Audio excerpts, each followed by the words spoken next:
Welcome back to another reading and correcting of Stepping Up by me, Kindar, the Tiger Writes, and Ty, the Tiger Supervisor. Today we are doing chapter 16.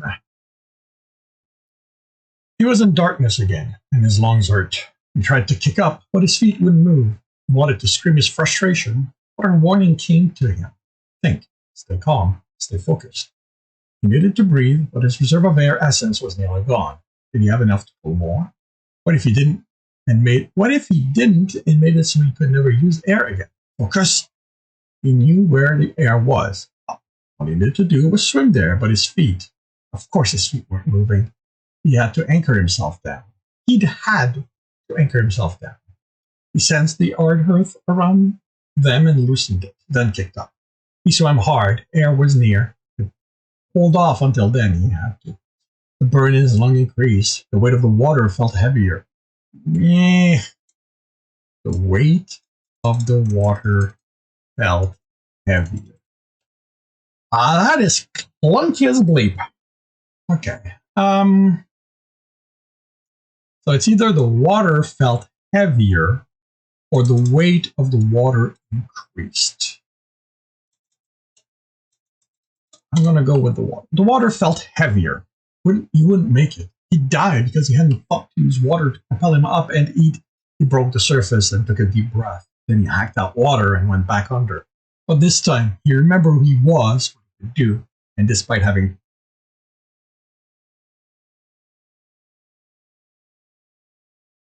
Okay.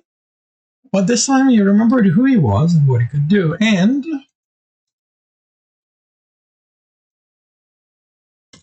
despite having trouble breathing,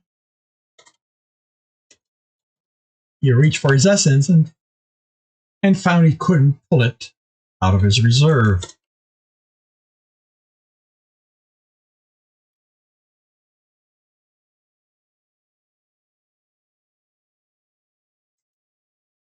And I know how this happened. I had stopped here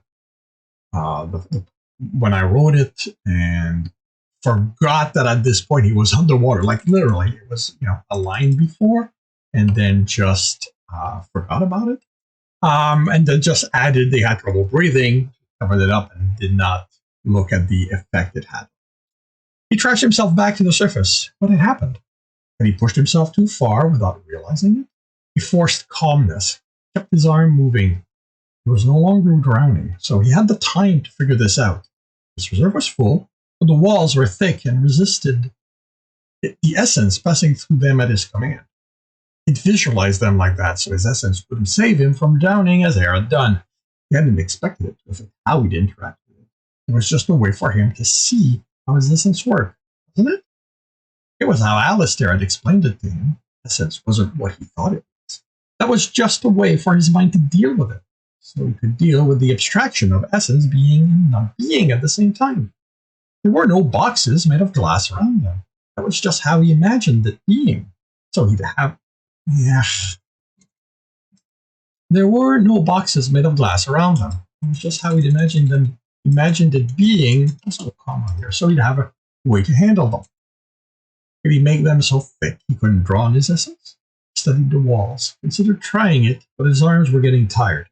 His coughing was becoming painful.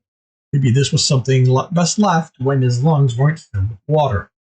He willed them thinner than the essence to take hold of the water in his lung and force it out. Then he hardened the surrounding water and pulled them up. He turned until he saw the light of the town and moved toward it. When he sensed earth under his feet, he walked. His legs wobbled as he exited the water. This time, the air felt so much heavier than the water had. He dropped to his knees on the shore, then lay back, looking at the sky. Taurus was the one not covered by the clouds this time. Its perpetual crescent, pointing where the sun would rise. It had been odd the first time he'd watched the sunrise from one of the town's roofs. Back on his street, Taurus didn't point directly at the sunrise. It was slightly off. The sun covered the left horn there, instead of being centered between them here. Tibs didn't know what it meant. Even Karina didn't. although he knew she could find a book with the answer and then force him to read it. So he could learn not only that, but more of his letters. Okay.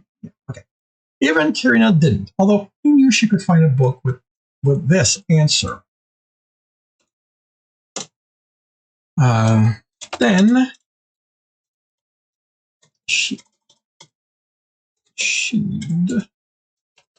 force him to read it.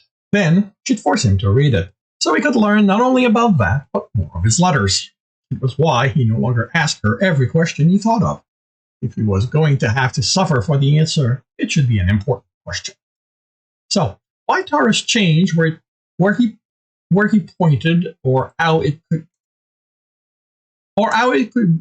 okay. So why Taurus change where he pointed, or how it could be evening when he stepped on a transportable, or how it could be evening when he stepped on a transportation platform in Kragorod, but midday when he appeared in Mountain Sea, or early morning elsewhere, or also evening, would remain mysteries. It would be nice to know, but not enough to come at the expense of adding more studies. He stood, and the wind cut through his wet clothes. He pushed the water out of his clothing, motioning it away, and stopped, staring at the stream of water heading toward the lake. It wasn't a jet of water like his attacks were. This was a lazy meandering of the water in the air. He stopped it, and it hung in the air. How? He sensed it and around it. It was water, air was around it, but neither essence was shaped in a way that would explain it floating. He tried it before, since Alistair had made a floating ball of water, and lifted off his hand. He could shape water, and he could shape air to support water. But this wasn't that. This made no sense. He rubbed his temple, and he learned yet that when it came to essence, making sense didn't seem too important. Tibs willed the water over the lake and shipped it into a ball. He iced it, and being solid didn't affect it. It's floating. But that felt even more wrong, as if he was making a stone float on air, which, now that he thought about it, he should be able to make happen. How different would it be from keeping ice in the air? He picked up a pebble, filled it with earth essence, and nothing. More concentration didn't change what didn't happen. With a resigned sigh, he pulled the essence out of the pebble and moved it and moved that in the air among the little already there. Collected that, added it to the stone, and tried again, to the same lack of result. He reabsorbed the essence into reserve, and, as with any time he used essence with his element, he was left with a surplus. Did the pebble now have less essence?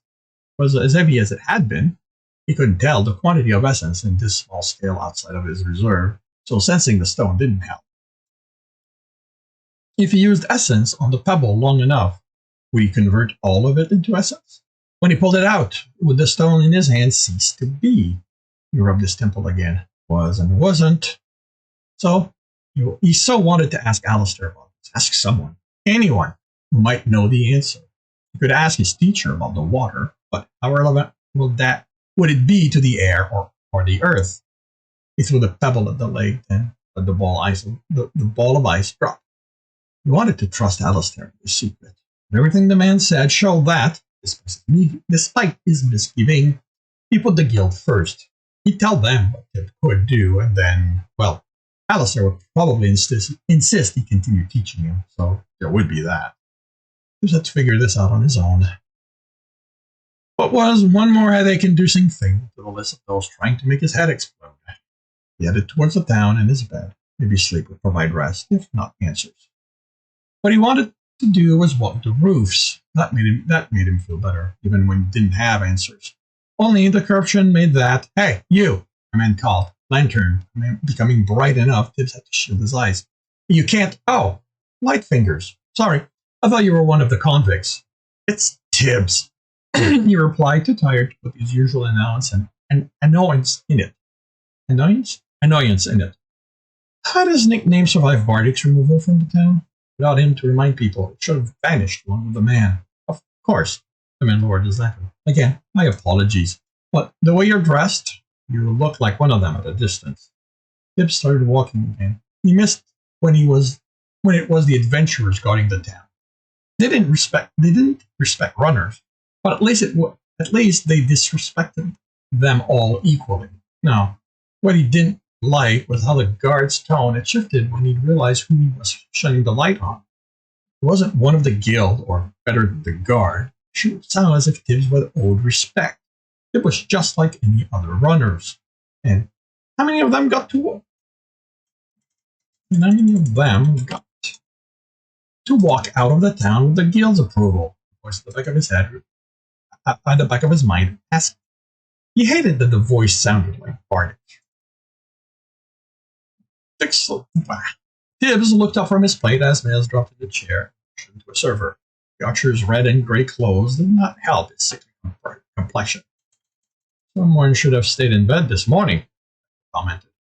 Miles grumbled something, fluttering his response. I meant Tibs. What? He looked at the grinning fighter.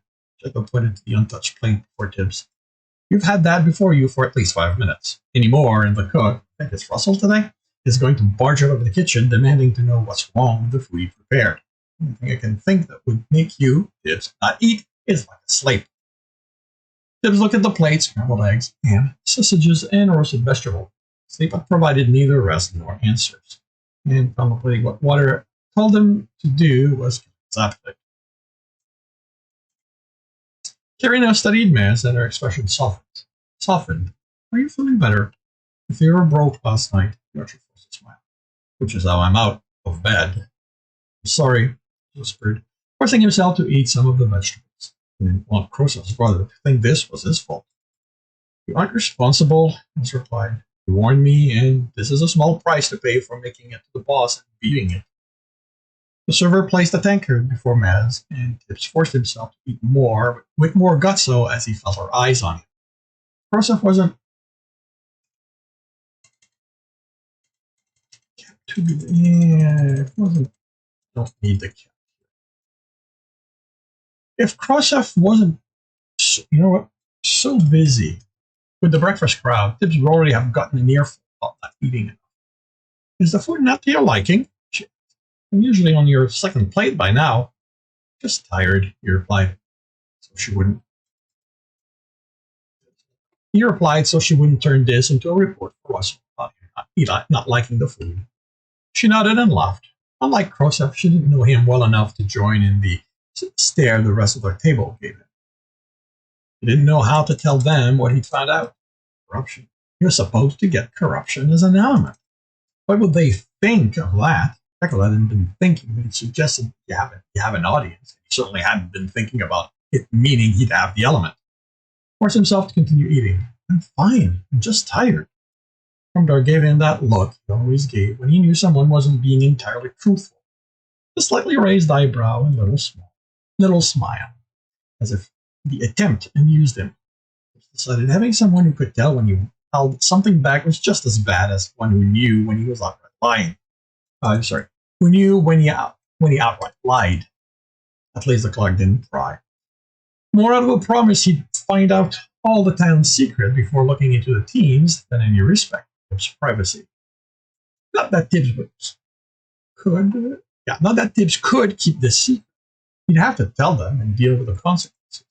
He'd tell them after the fact. And them first meant he'd have to endure their disapproval while working up courage to have that audience. Or, he realized, he'd have to deal with Jackal offering to help. Tibs followed the crowd at a respectable distance. The noise that pulled him out of practicing his letters enough to look out the window. He'd been using them to avoid thinking about the audience he didn't have. The number of people amassing as they walked had made him curious. So he joined them. They were heading to the east side of the town, and he couldn't imagine anything happening on the training fields there that would interest them. When the crowd stopped, Tibs had to push through to find out what was going on. He elicited curses, but everyone was shoving, so he didn't bear the sole blame, and it covered up for his fumbling when his fingers cramped in a pocket. He made it to the front a few coppers, richer. Guards blocked the way, mean-looking ones, not the town's guard. And behind them, a line of wagon approached. Among the demands to be let through from the people around him were cheers, You notice many of those in the front were merchants. Let's try to understand how a merchant could be this excited about the arrival of wagon. What would excite him? What would excite him this much? Yeah, them. What would excite them this much? One time, unguarded food. Oh, no, okay. All right, then this. What? What would excite Tibs this much? At one time, unguarded food would do it. Now, a well-nailed lock, a high window with no obvious way to get in, to get with no obvious way to get to it. Unguarded coins will only make him wary. What could merchant want? What could merchants want this badly? A woman on horseback reached the line of guards and they parted. There's only now saw the group of the town guard there, and were surprised not to see Harry among them. Shouldn't the arrival of unknown wagons be enough to have the guard later here? Not to mention how everyone in the town now seemed to be here, trying to reach them. Would any of the new runners try to use the commotion to fight? A woman and a man Tibbs only knew as one of those immediately under Harry spoke. Then he pointed to an area to the left of the training ground. There was some negotiating, and once that it was done, half a dozen of the town's guards stepped through the ones blocking access to the field and started moving the spikes, delineating the border of the town.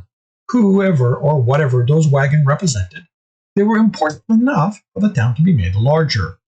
He wouldn't be able to find out why until they were closer. So he started turning, intent on going back to the studies of his letters, and when he felt it.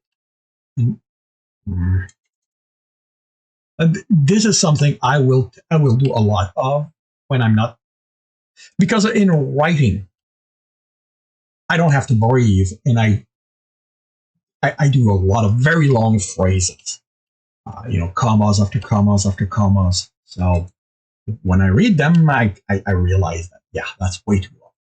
He wouldn't be able to find out why until they were closer. So he started turning, intent on going back to his letters. This will be, I can end the phrase. And then he felt it. Then he felt it and looked next to him in time to see Fedora hurrying to place a hand behind her back. He smiled. This would be better than his letters and less headache inducing. And this concludes chapter 16 of Stepping Up. If you are enjoying this, please leave a like. If you want to know when the next one's going to be, subscribe, hit the bell. And I'm realizing that for those of you on SoundCloud, this makes no sense. But still, subscribe. Share it with your friends, because who knows, they might like this. If you want to read the previous book, or you're catching this late, you can read On Royal Road for free. All the chapters are posted there. If you want to support me and read ahead of the story, you can do that on my Patreon. If you want to catch me doing this live, my Twitch, along with all the other links, is in the notes. And I also write my stories live on Twitch, Monday to Friday, 8 a.m. to 4 p.m. Eastern Time. Yeah, drop by, keep us company, laugh. And with that, I shall wish you a good day.